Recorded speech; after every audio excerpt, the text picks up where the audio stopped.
Hello students, you are welcome to my channel. In last video we have discussed how to chemical reaction has to be written in chemical equation form, right? So we have taken the example of reaction of hydrogen and oxygen, and we have seen hydrogen and oxygen mix combined and they form 2H2O. How is this 2H2O? Actually, it was written as hydrogen plus oxygen combines to give H2O. This was the typical equation. But this equation was not balanced. Then we tried to apply four rules for applying for balancing the reactions, and thereby we just balance the reaction, right? So now taking another example of reactant side. ethanol, right? Now, First, let's take a again, look at see the the final reaction. equation. The atoms of each element on the left and on the right-hand side of the and equation right-hand side of the are now reaction has to balanced be as balanced. per the law of conservation of mass. Conservation of mass apply करेंगे. According to the जितना final right side, उतना balanced left side होना equation, चाहिए था. two molecules of hydrogen react with one molecule of oxygen to form two molecules of water. Let's practice further on balancing equations Ethanol. with another example. This is combustion of ethanol. How it is combustion of ethanol? Let us see first. Combustion means anything which is reacting with oxygen, that means there is kind of combustion, means burning of ethanol. Ethanol जिसको आप बोलते हैं ethyl alcohol, ethyl alcohol को हम burn करेंगे तो basically बनना क्या है? ethyl alcohol burn होगा. आप जरा समझें. ethyl alcohol बर्न करने का मतलब है आप इथाइल अल्कोहल की रिएक्शन कर रहे हैं ऑक्सीजन से, राइट? So the equation. इसका मतलब क्या हुआ? Hence, जरा समझें. oxygen has. Again, the first step is to identify the reactants and the products. पहला step Here, ethyl alcohol and oxygen are the reactants, and they are written पहले तो आपने लिख लिया CH3 all the time. and All the time. देखें पहले समझें. For example, changing of coal when all the time.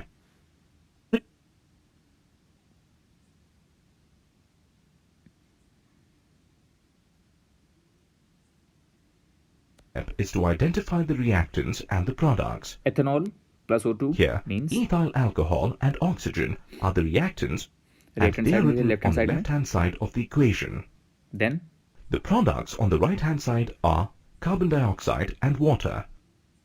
Right hand side में CO2 Step 2 आपका सही is to check the number of carbon atoms compound. of each type on either पहले side. समझिए.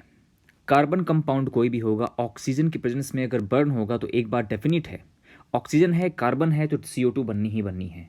अगर oxygen की डेफिशिएंसी हो जाए तो कार्बन मोनोऑक्साइड बन जाता है, जैसा कि हमने लास्ट वीडियो में देखा था.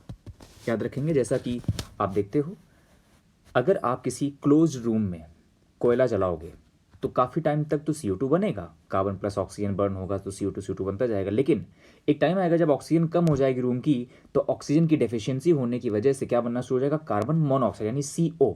और CO is responsible for the choking death of an organism, correct? तो कार्बन मोनोऑक्साइड की वैसे भी एफिनिटी बहुत ज़्यादा होती है हीमोग्लोबिन से, इसीलिए वो पॉइजनस गैस भी कही जाती है. तो ध्यान से देखें, कोई भी ऑर्गेनिक कंपाउंड, यानी ऑर्गेनिक जहां भी टर्म लेंगे, ऑर्गेनिक का मतलब ही होता है कार्बन कंटेनिंग कंपाउंड. तो आपको दिख रहा है CH3 CH2OH, CH3 CH2OH plus O2 gives CO2 plus H2O. Carbon और हाइड्रोजन ऑक्सीजन से रिएक्ट कर रहे हैं, यानी बर्न हो रहे हैं, यानी कंबस्चन हो रहा है, तो क्या बनाएगा? CO2 और वाटर. लेफ्ट हैंड साइड में क्या है? एथेनॉल यानी CH3 CH2OH, दो कार्बन कंपाउंड है ये, राइट? ऑक्सीजन से बर्न हुआ प्लस O2, ये हो गया दोनों रिएक्टेंट, जो रिएक्शन करने वाले हैं रिएक्टेंट.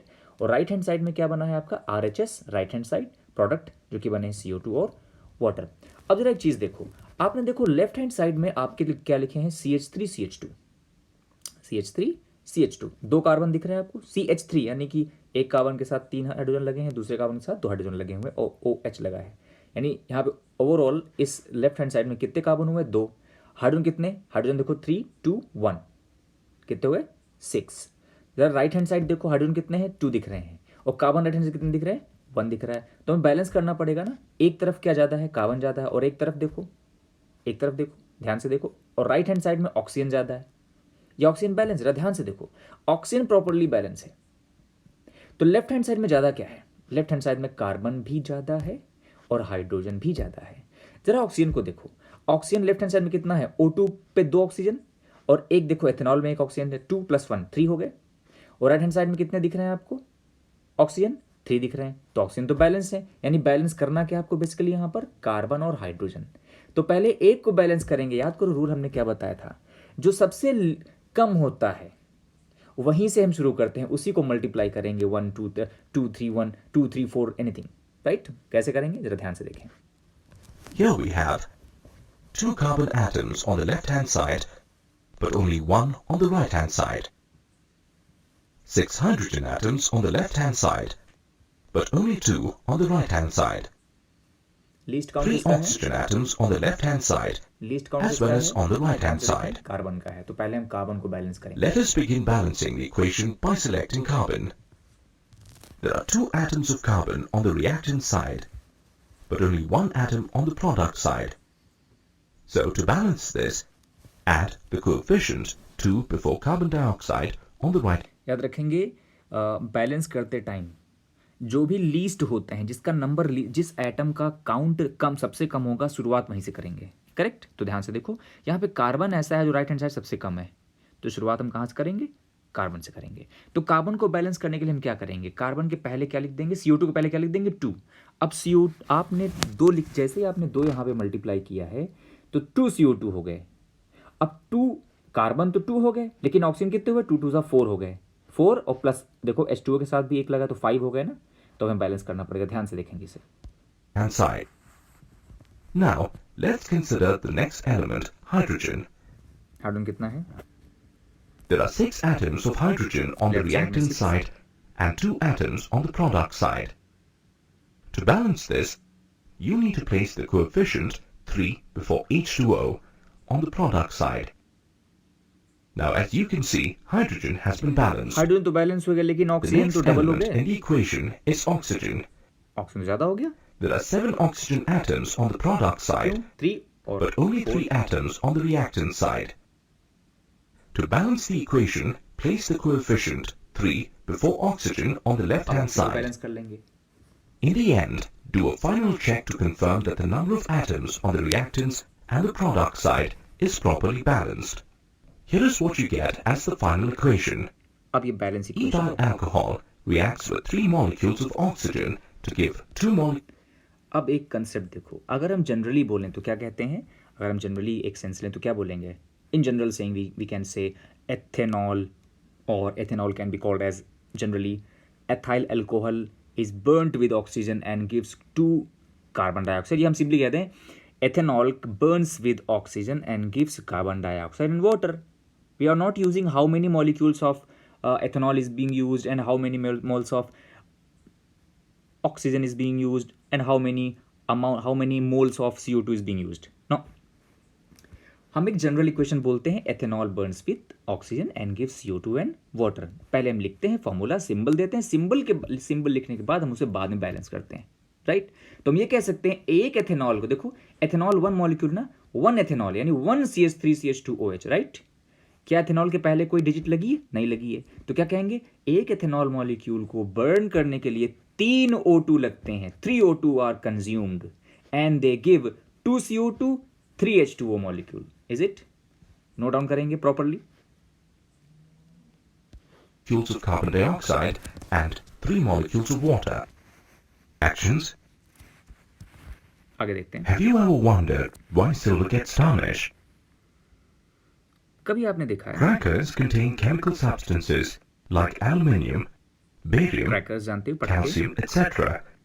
that burn in चमक किस लिए oxygen होती है? to impart a silvery white sparkling effect They are the with sparkling green colors. and orange colors. Aluminium, barium, calcium, Thus, elements get oxidized when you they are burn used in crackers. crackers। Similarly, silver reacts with silver hydrogen black हो जाता है, sulfide in air आपने देखा होगा। and forms silver black जो silver. भी rings होते हैं, सिल्वर रिंग्स होते हैं, ये इनके अंदर ब्लैकनिंग्स आ जाती है। याद रखेंगे, खराब नहीं हो रहे हैं, ये केवल के ऊपर एक कलर जम जाता है, एक कवरिंग आ जाती है। किसकी वजह से? H2S गैस की वजह से। H2S, ध्यान से देखेंगे, ये जो कंपोनेंट बना है ये, this is the H2S gas. कैसे लिखते हैं इसे हम? H2S। तो सिल्वर की रिएक्शन किससे, हम जनरली इसको फिर से देखेंगे प्रॉपरली। अगर सिल्वर रिएक्ट करे H2S से तो क्या बना देंगे ये Ag2S और प्लस हाइड्रोजन गैस रिमूव हो जाएगी। इस रिएक्शन को जरा प्रॉपरली देखो, और यही Ag2S ही क्या है, ये क्या हो जाता है, यही तुम्हें दिखता है ब्लैकिश, राइट। तो सिल्वर के ऊपर जो कलर दिख रहा है ब्लैकिश टाइप का, वो क्या है, वो Ag2S है। जरा इस रिएक्शन को प्रॉपरली आप देखो और फाइंड आउट करो कैसे हो रहा है।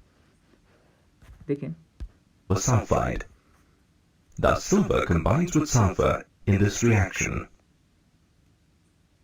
All chemical reactions can be classified based on the different ways in which elements react with each other.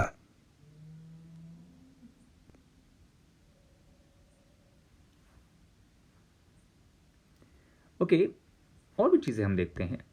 बहुत सारे रिएक्शंस ऐसे होते हैं जो आपको दिखाई नहीं पड़ते हैं, बट वो कंटिन्यूसली होते In हैं। this lesson, you अभी will हम learn how टॉपिक to में पढ़ेंगे classify reactions. किस टाइप के रिएक्शन है, कैरेक्टरिस्टिक्स आपको पढ़नी है इस टाइप ऑफ केमिकल रिएक्शंस की, और आइडेंटिफाई करना है कि जो रिएक्शंस आप देख रहे हैं वो एक्सोथर्मिक है, एंडोथर्मिक है। एक्सोथर्मिक का हमेशा मतलब होगा रिएक्शन के बाद, यानी after the reaction if there any kind of heat liberation, right, या फिर आपको कोई रिएक्शन कराने के लिए हीट देनी पड़ रही है। अगर किसी रिएक्शन में if any reaction results with formation of heat, means किसी रिएक्शन में हीट बाहर निकल रही है, out of the reaction heat निकल रहा है, राइट, तो क्या बोलेंगे, exothermic. Exo means out of the reaction, exo means out, thermic means heat, exo heat, out heat, heat out हो रही है तो क्या बोलेंगे, एक्सोथर्मिक रिएक्शन है। अगर किसी रिएक्शन को शुरुआत करने के लिए, किसी रिएक्शन को प्रोसीड करने के लिए हमें हीट देना पड़ रहा है तो क्या बोलेंगे उसे, एंडोथर्मिक रिएक्शन। ये डिस्कशन हमारा नेक्स्ट होगा।